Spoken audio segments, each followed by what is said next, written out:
Hello YouTube, Johnny here.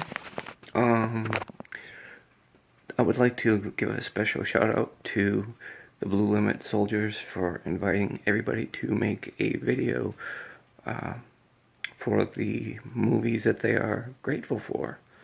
And I have made a list of 10 movies. I'm only missing one of the movies out of that collection, and when I get to that movie, I'll tell you a little bit about it. So let's start with my number 10 movie, Jim Henson's The Labyrinth, starring David Bowie. Rest in peace. How can you talk about Jim Henson without, talking about the Muppets and all the different things that he's done within his lifetime? As a kid, I used to watch the Muppets, and this movie would always, show up one way or another, and we'd continuously watch this. It's got some great music, and with David Bowie being the one in here, it's great that they chose him for the Goblin King. Otherwise, I don't know what the music would be like, to be honest with you. Alrighty. And that was my number 10. My number 9 is a real tearjerker. So, if you're an animal lover, and you'll absolutely fall in love with this movie. It's Hachi, A Dog's Tale. It stars Richard Gere. It's about this dog who follows this guy home, and every time that guy comes home from work and he gets off the train, the dog's there waiting for him until the guy doesn't show up anymore. Spoiler alert, he passes on, and the dog continues to go back to the bus station and wait and wait. Eventually the dog gets old, and he eventually passes on as well. Now, this was based on a true story. I've actually looked it up, and it's a true story, so be sure to check it out. And okay, and my number 9 is 8. Definitely have to be Gremlins. It's a cute movie. It's one of those movies that did come out around Christmas time, or it takes place at Christmas time. You've got the cute little Mogwai that, the three rules: don't get it wet, don't feed it, and things like that, and keep it out of sunlight. But all the rules were disobeyed, which turned into a chaotic nightmare in the city. So it was well worth family fun, bowls of popcorn later, and one of my favorite scenes was when the Gremlins, all of them, were sitting in the movie theater watching the Snow White. Alright, and let me see, that was number 8? 10, 9, yeah, that was number 8. Okay, number 7.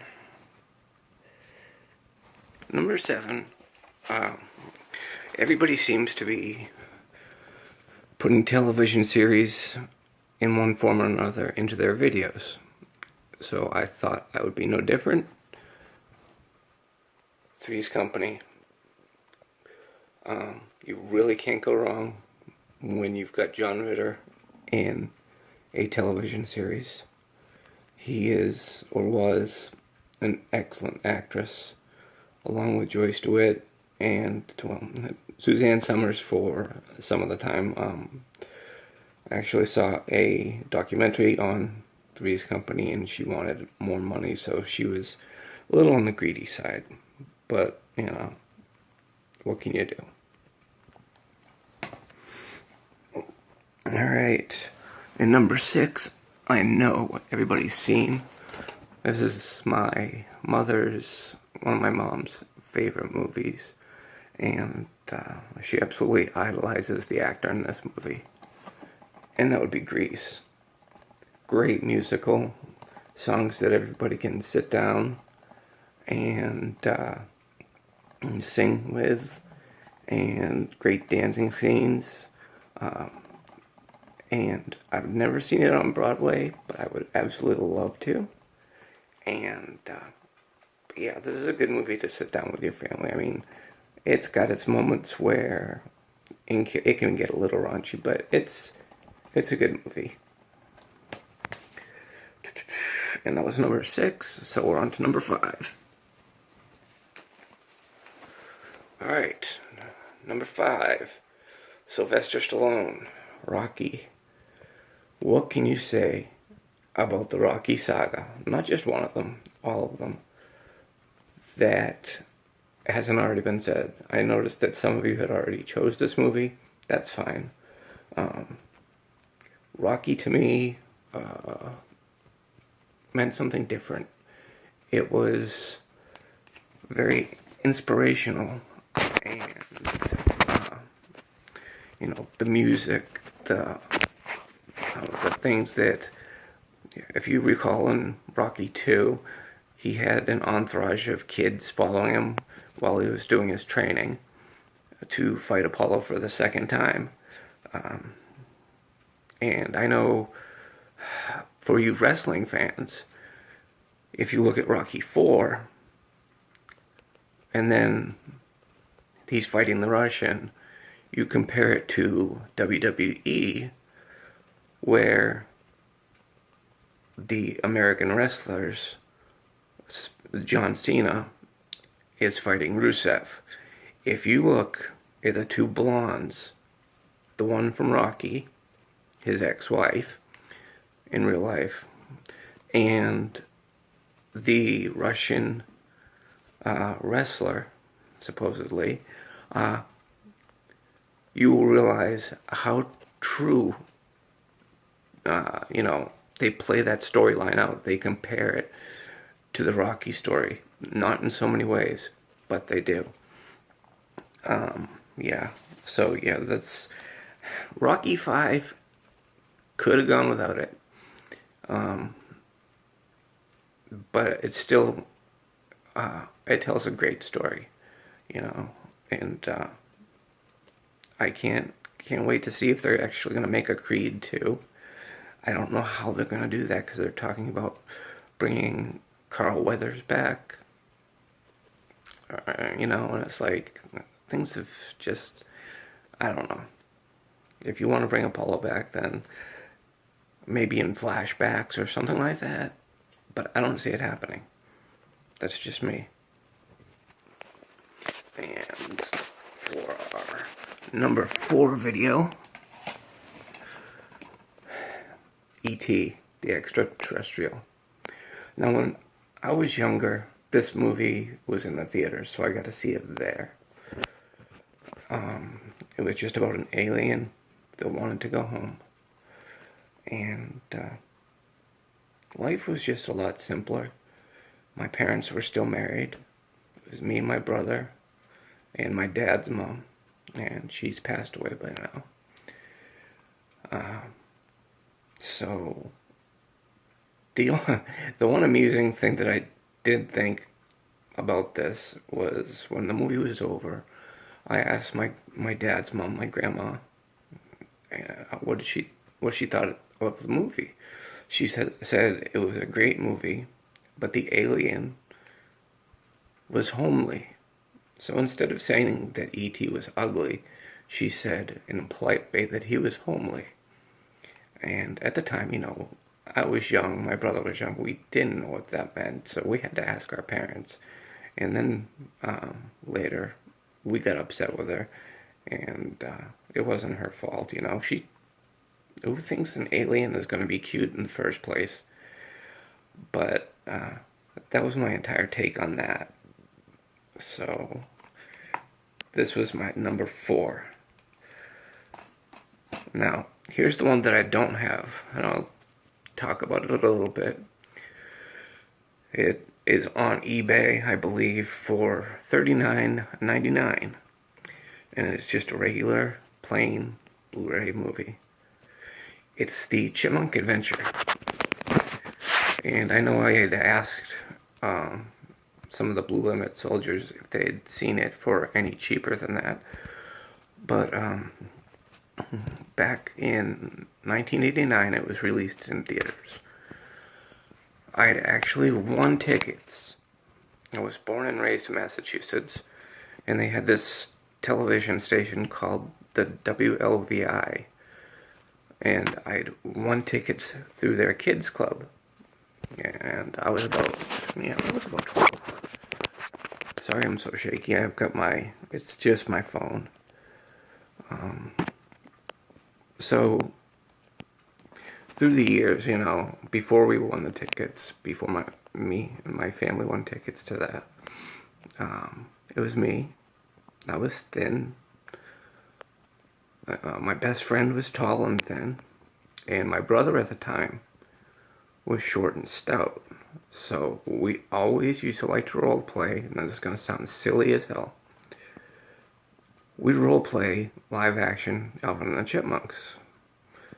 I was Alvin, and I'd wear a red shirt. You see where this is going. My best friend was Simon. He'd wear a blue shirt, and my brother, being chunky, would wear a green shirt. And we would have our own little adventures outside, inside, wherever, and we'd make up like a little soap opera, and we thought it was cute. But we eventually grew out of it. We still look back and kind of chuckle about it. But I would really love to have that movie as part of my collection. And that was my number 3. Now, for my number 2, and I've also seen this on other people's list, Back to the Future. What can you say about going from a skateboard to a hoverboard and then using a locomotive train to get back to the year that you're living? When that movie was out, we were really big into skateboarding. I'm a follower. I'm not a leader. So I would have a pair of headphones on, listening to the Back to the Future soundtrack on my skateboard, just going down the streets in our neighborhood and everything. And it was a real blast. I actually had the soundtrack, like I was saying. I brought it to a school dance, and I asked them to play Earth Angel because there was this girl that I just wanted to dance with her to that song. And they played the song, but someone else got to dance with a girl. And I got to dance with one of my ex-girlfriends that passed away in 1996. And that was harder than I thought. But that became our song. And so yeah. Anyhow, excuse me. On to my number 1 movie, and probably my top movie of all time. See if I can get this without screwing it up here. The Wizard of Oz. This is the 70th anniversary edition, And it's actually numbered. Let me see if I can read the numbers to you. It's a limited edition of 194,003 out of 243,000. The reason this movie is so special is, as far back as I can remember, every time this would come on once a year. As a matter of fact, I just seen a commercial with my mom on TBS. It's going to be on Sunday. So my mom's a Walking Dead fan, and so is my brother. So that kind of mangles with their schedule of watching The Walking Dead. But when my mom and I went to the movie theater to actually see this movie, we saw people with ruby slipper earrings. We've seen people with tattoos with the ruby slippers on their ankles. I mean, that theater was packed out. Ironic part about that is we went to purchase the tickets ahead of time so it wouldn't be sold out. And I went up to the booth. My mom stayed in the car and just waited. When I went up to the booth, the lady, the cashier, that was waiting on me, I had the money ready and everything, and I told her that I needed to. And her name struck me kind of funny, and I didn't notice it until I paid for the tickets. I did a double take. Her name was Dorothy. So I was going to the 70th anniversary of The Wizard of Oz with my mom, and the ticket cashier person, her name was Dorothy, and she sold me the tickets. And that's my list of movies that I'm thankful for. And once again, hit the like and subscribe. And you guys have very happy holidays. And I hope we get to do this again. Maybe next time I'll have a better camera that'll stay more stable. Enjoy.